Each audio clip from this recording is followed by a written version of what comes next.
hand. What do you think? I mean, I'm with Mark. I think LeBlanc is the pick, but Lee could be a good denial. Yeah, I was just going to say, maybe you do go with Lee because it's also Brox's best champ, and it's basically the best jungler. So and then what are you relegating him to what then? Because they do pick up Lee, saying it's Jarvan, Olaf, Sejuani. Sejuani? Yeah. Maybe. And you want to give Jizuke the counter pick. It's what Mark wanted to see. It's true. It's true. They I just don't like what actually counters LeBlanc with Syndra off the table though. Lissandra? Yeah. It's just it hasn't been played by either of these guys all split, so. And it doesn't seem like a Jizuke. Trundle. Oh, Trundle. So you're expecting LeBlanc here, last pick for Team Liquid, with the Syndra off the table? I think. Yeah. I mean, Against Jizuke Trundle loves it, so. No, I mean, you can just so pick good. it for Jensen here if you want it. Yeah. Really taking their I think time Team with Liquid this draft. should do like Orion and play it safe. LeBlanc just doesn't make sense for them here. It's a big team fight. Cassio. Team fight. All right. So we got the late game hyper carry there, if it does go there. And now what will be the response for Jizuke? Well, I mean, you He's have got the aggressive LeBlanc. mid-jungle Exactly. 2v2, yeah. That's. It seems like the absolute most signature pick for him. So he will pick that up, and we'll have to see if that jungle mid duo that we've called out will actually step up to the plate for either team. Really, I think that will be the challenge here. Svenskeren and Jizuke versus Broxa and Jensen. With the team comps locked in, where do you guys fall on the chances of either of these teams? EG. Yeah? I like EG? Lee Sin LeBlanc. I think can do so much. I think you can really let them have their way in the early to mid, especially when you have Ashe hitting level 6. You can do a ton in that 3v3. I can also see TL just having a massive scaling advantage. So if that if the LeBlanc Lee Sin doesn't pop off early, I feel like TL would kind of have it. That's exactly what I was about to say too.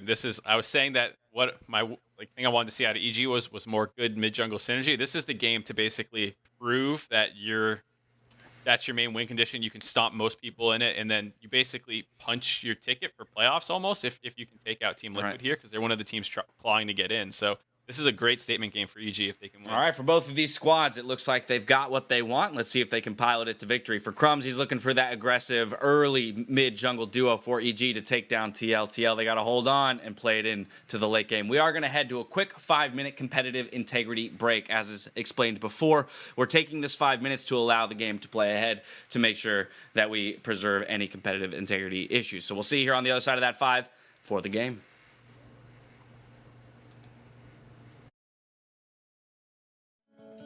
So nice to have LCS back, some normalcy in our lives going on here amidst all this chaos, and it's a really important game for playoffs here.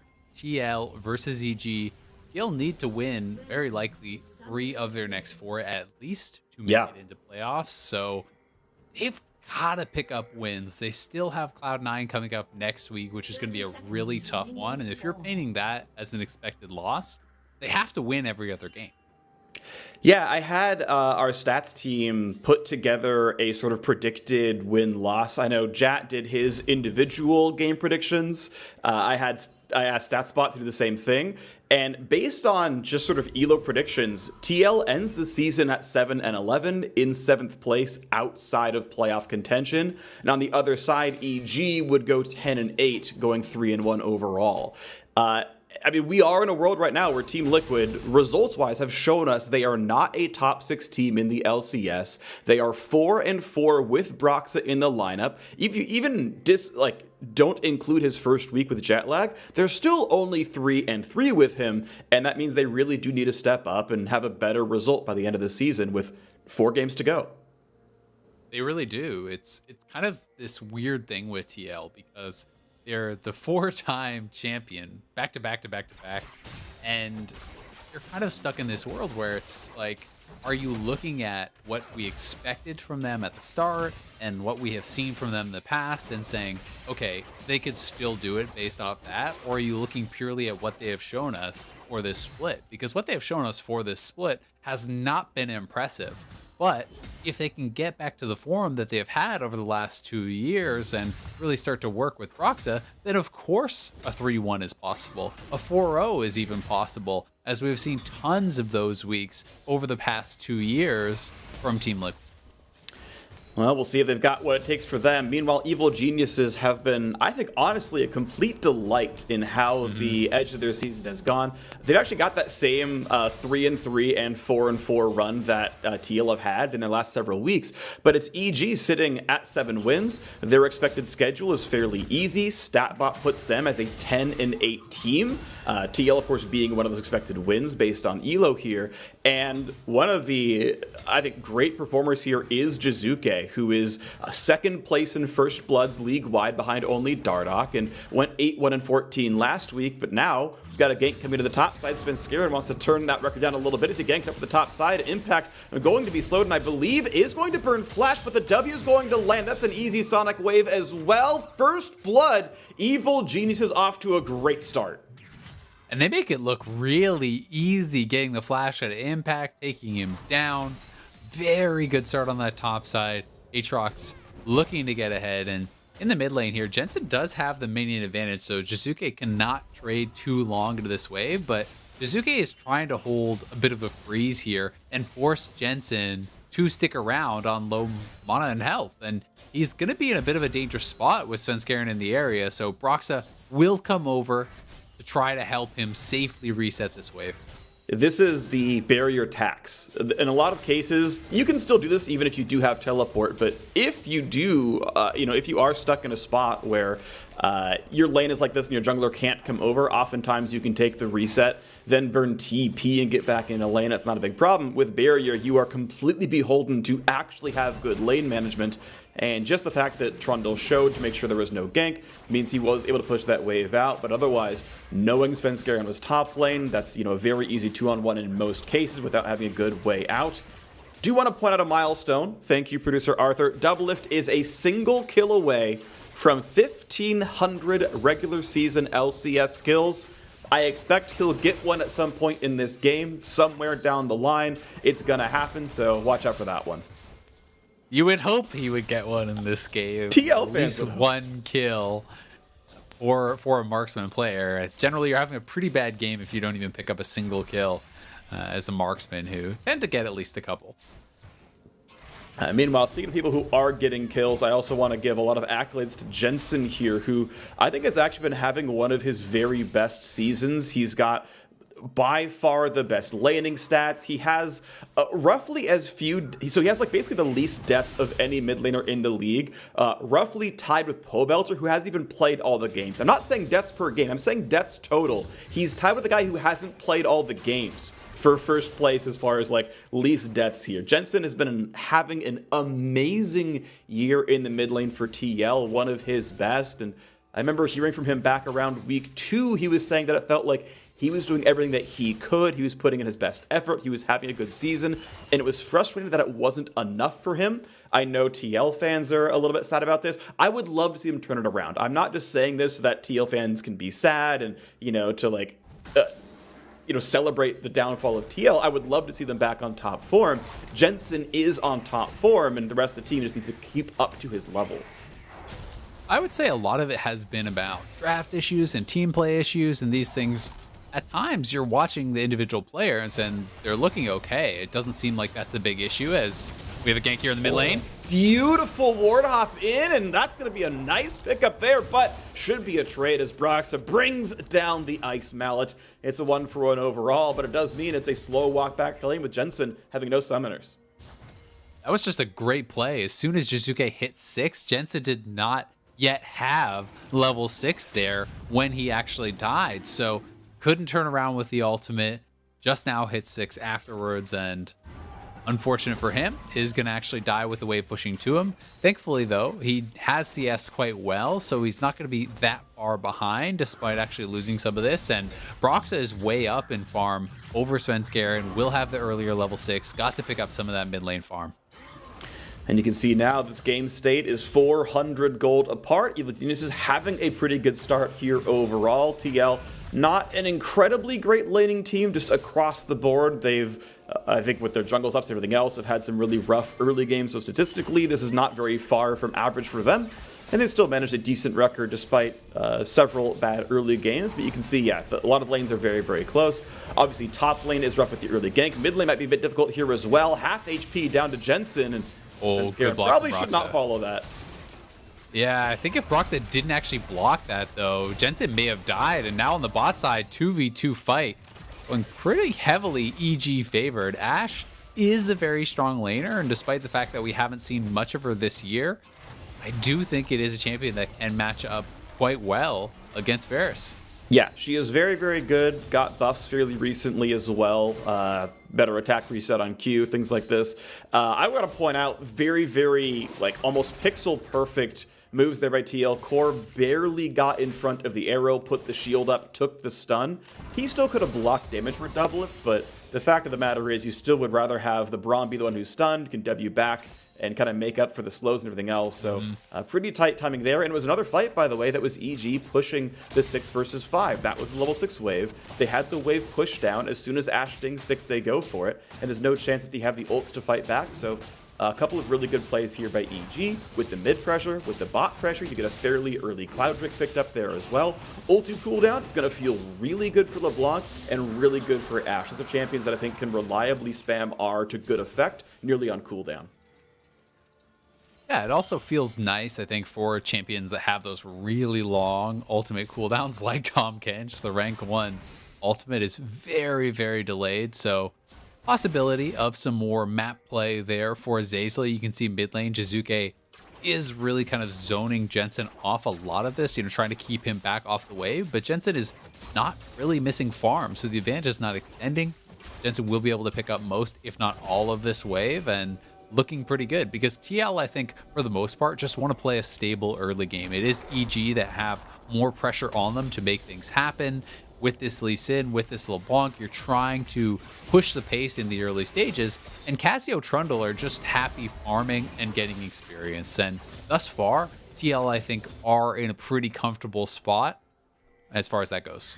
Definitely agree. This is one of the things that I know we had talked about at least a little bit in the Week 7 cast as Kumo and Impact trade back and forth, that it felt like a lot of early game teams were the ones that were able to stack up maybe the first 1, 2, and sometimes even 3 Drakes, and that was around the timing that the better late game team would turn the corner. Provided they hadn't gotten, killed 14-0 or something, their champions would kind of catch up in power level around that 20-minute mark, and that's when you started fighting over the 3rd or 4th Drake around the chance at Soul. And if the game plays out this way, we're going to see a second Drake picked up in just about 3.5 minutes, and we'll see if kind of TL can fight back from that disadvantage once their comps come online. Right now, though, Jizuke and Zeyzli coming down, looking for a bit of a fight. Broxah going to be stunned right away, and Kumo's there as well. Broxah does have flash, has burned the ult, he's still being slowed, but he's so terribly tanky now as well. Impact's going to find Kumo on the side. Kumo can flash. Oh, and he can't get over the wall just yet. No, the E is going to be enough of Flash to follow, but Impact is now going to be a little bit alone against the rest of the squad. So is this going to be enough for him? He's going to run to the Blast Cone. He's going to get kicked away from it, though, and that was way too aggressive. Impact did not have the damage to finish off the kill against Kumo. Gives away a freebie.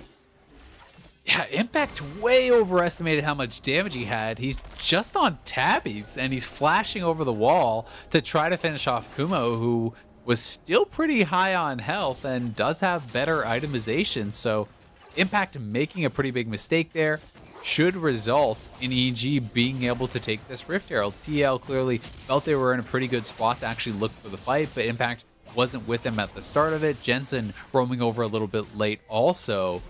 And as a result, TL getting pushed off, but they are trying to make a move back towards it once more. Teleport. TP coming in. Okay, it is going to be a full 5-on-5 with Impact having full HP, but no flash. Good smite comes through. It's still going to be picked up, actually, by the Trundle. Great steal for Broxah. Looks like they grabbed the Herald Eye as well, and that's actually massive. That is going to turn the gold around from that last fight. It will more than equalize the money difference. We are on the patch with the rebuff turret plate gold. That's going to be really nice for Team Liquid.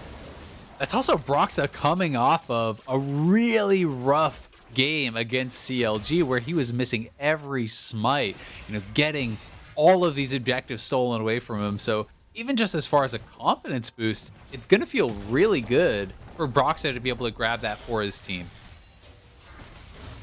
And some wave for the mid. You saw Jensen having to play mid a bit defensively while Jizuku is pushing in, knowing he had spells up with the Ignite as well, but is able, as you mentioned, to catch up this farm. Should be about equal in CS, and we'll see when the Herald does come down. Still a 1,300 gold deficit to Weather, but TL's going to make up about a third of that without much issue just from the Herald charge. So it's not the end of the world. They are catching up. The AD carries are on very similar spikes. Doublelift does have more farm overall. Got to point that one out. He is to Blade of the Ruin King, has the extra refillable potion, which is, it exists, it's there, it matters to some degree.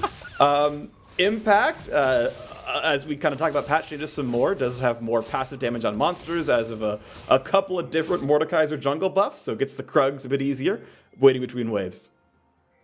The big deal right now just is the gold difference between Kumo and Impact. That really is the gold lead right now, as he not only has a pretty sizable CS advantage, he has those 2 kills, and you can see in the itemization, he is way ahead.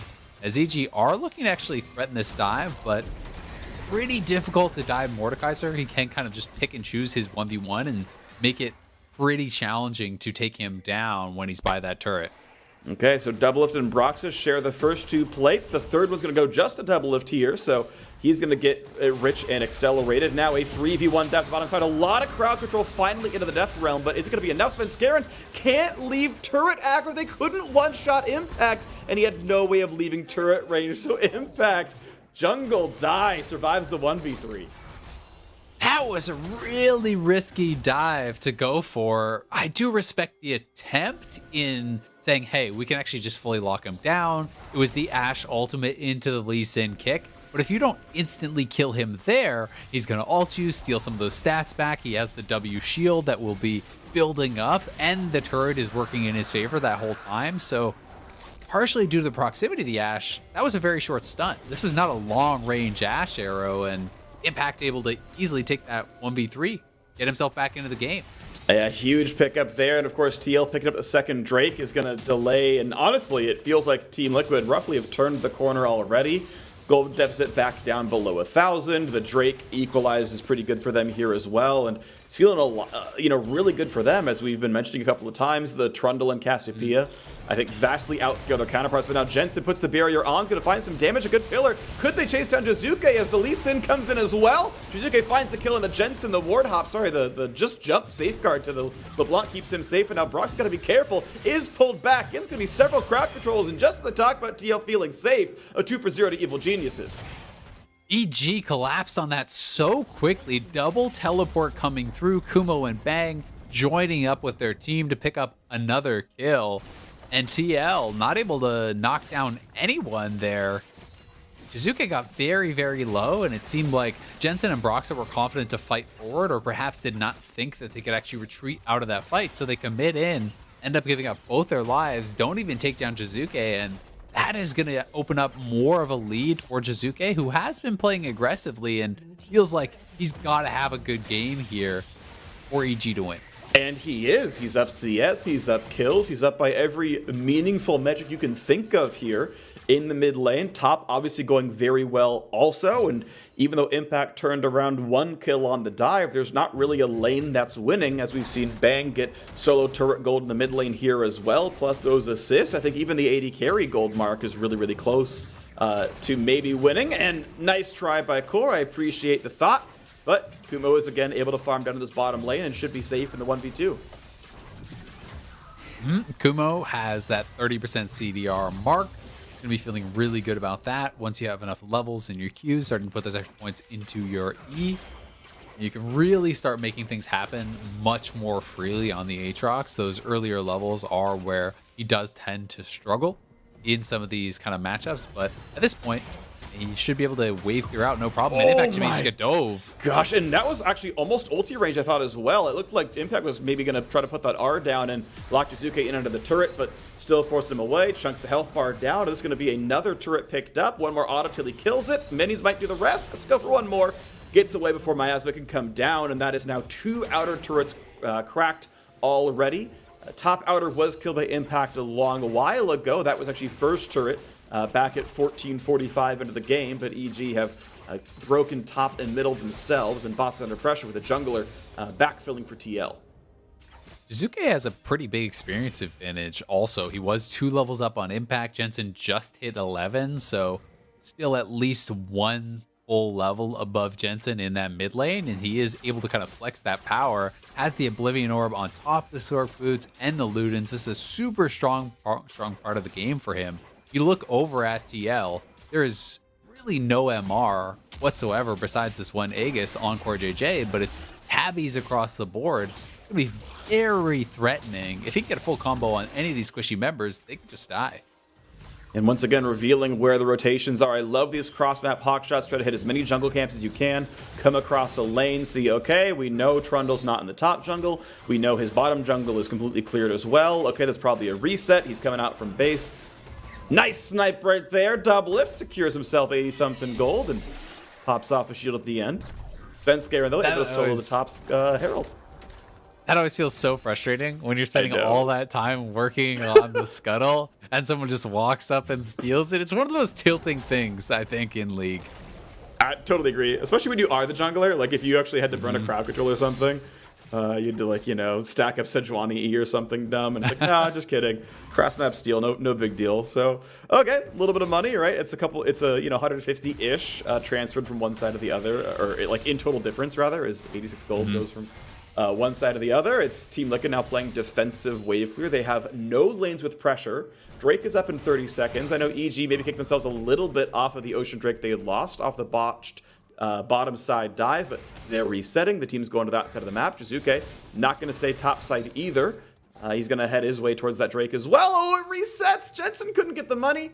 I don't know if he was afraid of getting attacked or not, but now Double on the way over. They're baiting a Jizuke for this one. He wants the jungle camp as it resets again. TL's going to send 4 topside, and it looks like EG might be trying to match. Unless Jizuke commits, they shouldn't be able to get him. I do think TL were just saying, all right, we can't fight for Dragon. Let's see if we can get something on the other side of the map. So try to get a pick on Jizuke, shut him down. But Jensen now stuck in this 1v1. He's in trouble. Ooh, Jizuke couldn't W backwards, but he never gave him an ulti line. Never gave him line of sight for that one. There is the Drake picked up. EG on 2 Drakes again. Wish they had the third off that bot lane dive, but still going to feel pretty comfortable here. 2,500 gold lead up an Infernal Drake, which is raw stats, of course. If they can keep Drake control, they can pad that as well, and it does one of the most direct things at answering scaling differences, in that LeBlanc can maybe find the one shot when she shouldn't or wouldn't have otherwise. Sarah's finally done here for Jensen. That's a nice fight coming through. We're getting close to some of those first big TL power spikes. But for now, EG has the run of the map. Yeah, and EG are just kind of spreading the map. Jizuke really has done a good job aggressively trading, constantly looking for poke, constantly looking for plays to draw pressure and allow his team to get things done elsewhere on the map. He's maintaining this experience advantage. He's constantly darting forward and looking to attack Jensen. Forcing off that Seraph shield in their last fight is a pretty big deal. And now EG will reap the rewards of that second Rift Herald. It's going to be another tower going down on the bot side. Over a 3,000 gold lead now here for EG. This is a very, very good lead. Props to EG for a pretty solid early game. All 3 outer turrets are gone, and you got to give them props for this one. They come into this week tied for 4th. They've, fought tooth and nail. Again, prediction has them ending at 4th place based on, stats predictions. It's been a hard season to predict, don't get me wrong. The teams have been back and forth constantly, so no guarantees that really happens, but EG are poised to make their triumphant LCS return as a top 4 spot in playoffs. And I really got to point out, if we got some downtime, 4th place is such an important seed to get in the spring split playoff format. There's an upper and a lower bracket, and if you get 5th or 6th, you start lower bracket. You get an extra life if you're top 4. Good smite comes in, stun's not going to matter. And now there's going to be more damage for Jizuke, knowing he can't get chased down easily, jumps backwards, and EG feeling comfortable. Jensen chucked down pretty low. They lost the Gromp there. Jensen has just been fighting this Gromp, it feels like, for the last 5 minutes, trying to take it over and over and over. He got it. No, actually, I think Svenskeren got it. Didn't he smite it? You're right. He did smite it. That's my fault. So now we got the attempt at Kumo yet again. 2v1 on the bottom side. Gonna go for some damage. Double lift. He gets the shutdown. He gets kill number 1,500 in the LCS regular season all time. Will that be enough to make TL win a game? Congratulations to Double Lift. Such a fixture in this scene for so long. This guy has just been winning championships wherever he went. Getting the shutdown there puts him on his Rage Blade power spike. It looks like he's working towards a Wit's End next.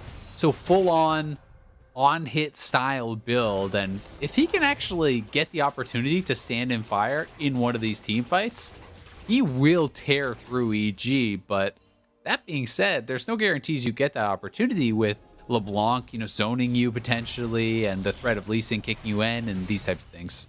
Yeah, it is double flat pen LeBlanc, which is a lot of why he's going with Send. The math really supports getting some MR while she's dealing true damage otherwise. And, can maybe sustain through some of that one. Does have some lifesteal, so he can stay full health with this shield over the top as well, thanks to Overheal. I expect Double Lift on his farm and his decent XP to survive most burst combos from Jizuke. We'll see, though. Has a couple of teammates nearby as well. Not quite going to catch the CC.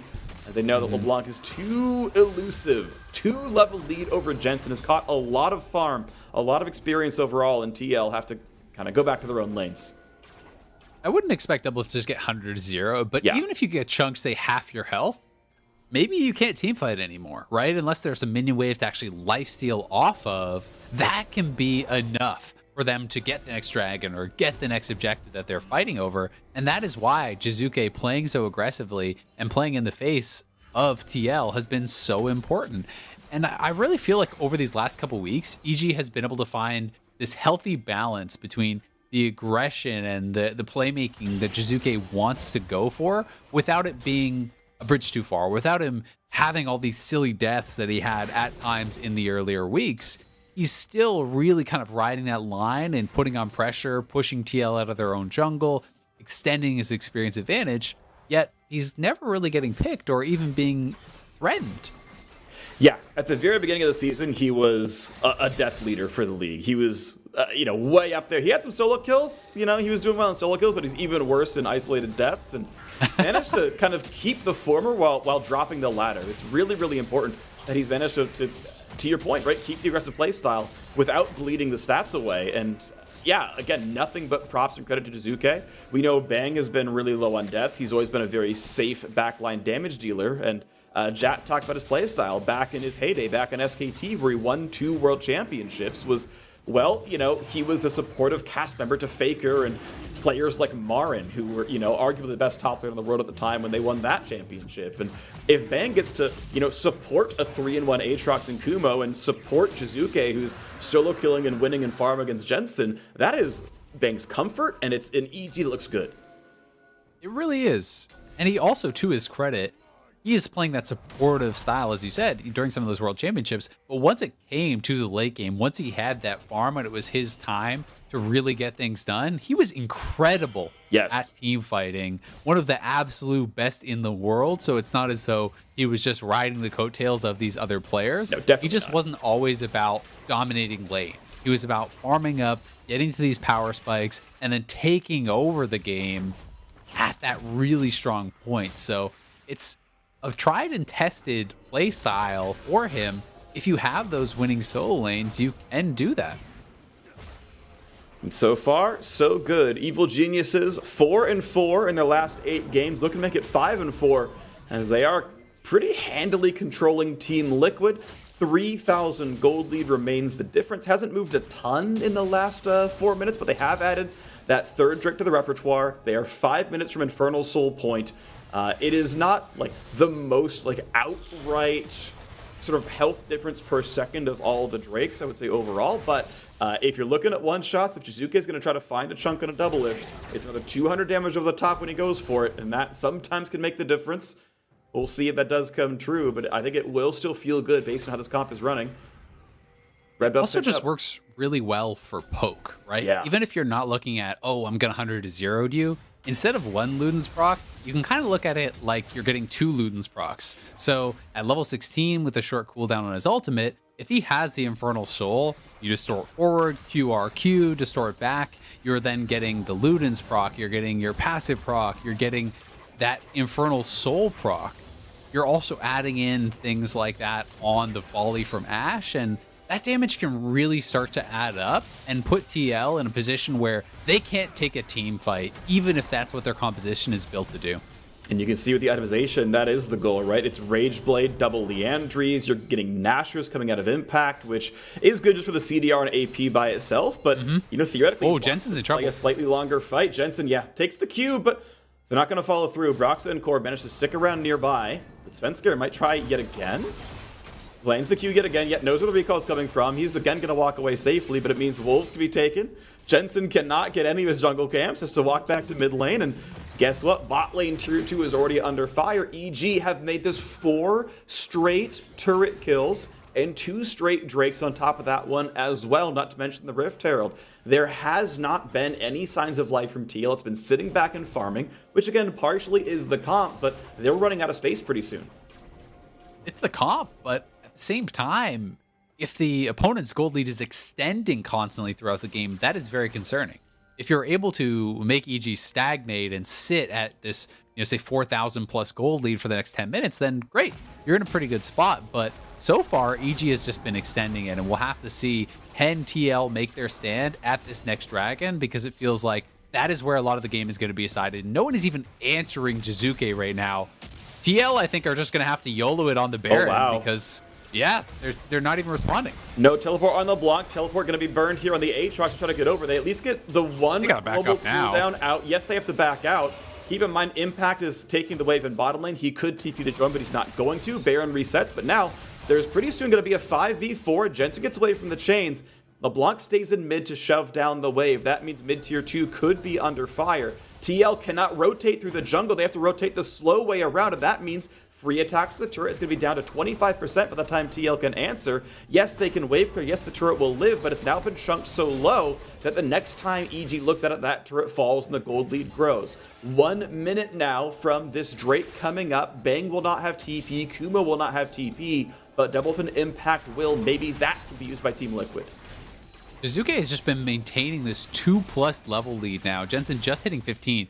Jizuke has been 17 for a while, which is a really big deal, and just no one is able to answer him in these side lanes, so TL had to try to force that Baron, get a TP, get something out of their opponents, and now they are setting up, but EG have the ability to just trade for the Baron, because they don't actually care about one individual Infernal. They're just already on this, and TL are aware, they're running over. Let's see if they can win a fight. Bang plays a bit of crowd control, slows it down. Svenskar still taking up the Baron. TL shoves in mid and then loses vision. They are not 100% certain exactly what's happening anymore as Kumo and Sven stay on the camp and EG show 3 mid. They show Team Liquid they have stopped Baron, but they haven't stopped Baron. It's still got some health left. It's going to take a little while to go, but they walk right back to the top side. And look at this maneuvering, evil geniuses. While Doubles is taking down the Drake to prevent Soul, the Baron will get taken under their noses. A slow from Bang, and now Broxa stunned up as well. This could be a kill picked up. He flashed away, but it's not enough. Jizuke grabs his killing spree. The Baron picked up now as well. Sure, the Drake went down, but at what cost? Evil Genius is out-macroing the mid-game and taking a huge lead over Team Liquid. I think TL assumed that the Baron had fully reset, that everyone pulled off. So they thought, hey, we have actually a lot of time. Double, if you can solo up this dragon, but Svenskar and Kumo stayed on it the whole time. They grab a kill, they grab the Baron, and now, with no one able to answer Jizuke in a side lane, EG really have what they need to look to close out this game. This gold lead, up to 7,000 gold at this point. Turrets are going to be falling left and right. Looking absolutely beautiful here. EG have done such a wonderful job now in this mid game.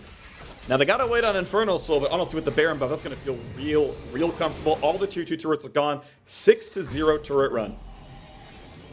That's huge for EG. They really are in a great spot, but I will say they need to continue dealing damage with this Baron, because if they don't get anything more, if they're just sitting back and again, you know, allowing TL more and more time, then hey, maybe that dragon was worth something extra as it pushes TL to perhaps a possible win condition if they can grab the soul themselves. But right now, EG have multiple ways to win this game, potentially through split push with LeBlanc. They're winning actually a lot of the team fights. They have good ability to actually pick people off with the Ash Arrow as well as Lee Sin. And if anyone tries to answer Suzuki, they have a rank 2 ultimate on Tom Kench who can be used to bring someone in and create a 2v1 or a 3v1. Yeah, they've even got answers for the Mordekaiser Trump card. You've got a combined 5 Quicksilver Sashes and or stopwatches on the squad. Jizuka, the only one without one. He's going to feel safe enough on the LeBlanc. I think he actually 1v1's impact every time, who doesn't have any magic resist at all. So pretty sure that's true. Yep. Mid now under fire. Still got 50 seconds left of the power play. Jizuke splitting to the bottom side. Kumo splitting impact at the top. The 3-on-3 and the 2 1-on-1s. And the minions themselves working well. Jizuke, jeez, that's just the RW. Puts Jensen down to 2/3. Jensen's got to heal up off these minions, and he's trying to do so. Doublelift now has his Hurricane, so he has pretty good wave clear, but Jensen, oh, that Q, if it hit, he might have gone down. Either way, he will lose the turret. And TL, the base is cracked. Yep, Otto's still coming through. The turrets are falling, the inhibitors are falling. Team Liquid at this point, you have to wait the last 15 seconds for Baron to time out, but it means the bottom inhib is gone. Top and middle turrets are barely alive. The minions, there really aren't any in the mid lane, but there are some top side. Those aren't really getting pushed in. So TL, at least during the Baron buff, will only lose 1 inhibitor. That's still rough. It's still an 8,000 gold deficit. But it doesn't get better from here. At this point, you've got to try to find the fight. Impact, the Q's going to land. They might kick him as well, but it only kicks him backwards, able to walk away. And Bang has to get chomped out to save. But Doublelift running out of health, trying to lifesteal, dodges the arrow, but he's running out of HP, trying to lifesteal off of something. The flash forward, the shutdown comes through for Destek, and they have cracked into the base. The turret's going to be gone now as well. Stopwatch burned by Core JJ, and EG still winning the fight. The poor Braum is going to drop a double kill for Destek. Jumps backwards, going to get pulled in almost by Mordekaiser. Still the kill comes across. The 2-for-1 so far. A quick jump back for Svenskeren, but now Team Liquid down to only 3 members. Can't really defend their base. Minions putting on the bottom side. 4 members on the top side. Triple inhib is going to fall. They don't need to wait for the Infernal Drake. They don't need to wait for anything. It's 25 seconds of 4v3. Evil Geniuses looking to have an 8th win on the season. Looking to make it into playoffs. The revival and return to the LCS. They're going to walk backwards. The pull-in's going to be really nice. Kumo has to run for dear life. Might have to get shot. There it is. Jensen has a whole flash. All right, will he make the play? Has to get away from the pullback. Does so, doesn't. Go for the ult flash. I wonder if TL should have tried for some kind of extra kill. Kumo was not in a spot where he could have really fought. Bang had no mana. Maybe they should have tried something. You're right. I was thinking maybe they'll look for that miracle play. As soon as Zazel actually used the Devour on Tom Kench, I was thinking, hey, maybe you go for it because your chances of winning this game are so bad at this point. You've been triple inhibbed. It's that sole point. How do you even get out of your base to actually try to make something happen? TL will have to be extremely decisive, immediately force a fight, and dominate it. Otherwise, their base will die, they'll lose soul, or maybe even both. Well, Doublelift now going to be stunned up. Bang is in a 1v2. TP comes in. Maybe this is a fight that can look pretty good. 3v2, theoretically, but Kumo just jumps back over the wall. Won't find much to do on the TL side. A couple of teleports traded back and forth. Honestly, to me, favors Evil Geniuses. TL locked in the base is a good thing for them. Won't quite find the kill on a Jensen. Drake has been started, and it's time to play the delay game. As Jizuke is pushing down the mid lane, someone must answer him or the game ends. Instant recall. TL sends the entire team back, and that means Dragon Soul picked up. Evil Geniuses, 40 seconds till Baron spawns. They're going to catch Core JJ. He's going to be at least slowed down. I don't think there's a way he gets away from this one. He's looking very dead. We'll see if he can get out, but being chased down looks unlikely. Summoner heal, couple of knockups. There we go. EG pick up the kill. And if the soul wasn't enough, a 5v4 has got to be as the minions also fled into the base. Jizuke finds the poke. Nice attempted ult by Doublelift. Can't hate the attempt, but Jizuke had the reflexes to dodge away. And now more poke comes in. Impact drops to 80%. More poke in from Bang as well. Minions going to keep flooding in towards these Nexus turrets. And how do you win a 4v5 when you're down 8,000 gold? Kumo gets pulled back into half HP. It's going to be a little bit of something for them. So waiting for the next waves to come in. Once again, TL has to find the wave for Jensen. Getting a little bit lower on mana. Has to be respectful of that pool. Running lower and lower pretty soon. He can't even team fight. Stun's going to land on a 1 member. Turret number 1 and almost number 2. There they go. They both fall. Spencer jumps in. Huck back out. Once again trying to fight. Corte up in 3 seconds. Making a full 5-on-5. Brock's running out of health. Doublelift running away with Ignite on him. He's going to drop down to the burn. And EG will not show signs of stopping. They will start week 8 with a win. They will knock down Team Liquid going to 8-7 for now. They hold on to a top 4 spot, that all-important seed in the playoffs. Pad the KDAs. Doublelift got his single kill this game. 1,500, but it wasn't enough. Evil geniuses, Dwarf Team Liquid. What an incredible performance from Jizuke, start to finish. It felt like this game was all about the EG mid laner. He has been improving week over week, and this guy has put on some of the best solo carry-esque performances, I feel like, of anyone in the league. Another one here where he is just constantly pressuring Jensen, constantly pressuring TL in the side lane, and it never felt like they were able to properly answer him, which gave them so many opportunities to play the map, and all the credit to them for that Baron play. I think that was brilliant. Tom Kench alting your marksman player off, making TL think, okay, the Baron's reset, we've got time, but meanwhile, jungle top lane stayed on it. Yeah, I want to see someone tweet out that they made the 5-head play of, we're going to keep the fighters on the Baron. Let's go send the Tom Kenchel mid to bait it. Beautiful play. They were already winning. They probably win even without that Brainiac play, but I love seeing that. Huge kudos to EG. Well-played game. They're in prime position to make playoffs. Super happy for them. We'll see if the last three look as good as this one did, but we're stepping away to set up for Game 4, which is Dignitas versus Counter Logic Gaming, so don't go anywhere.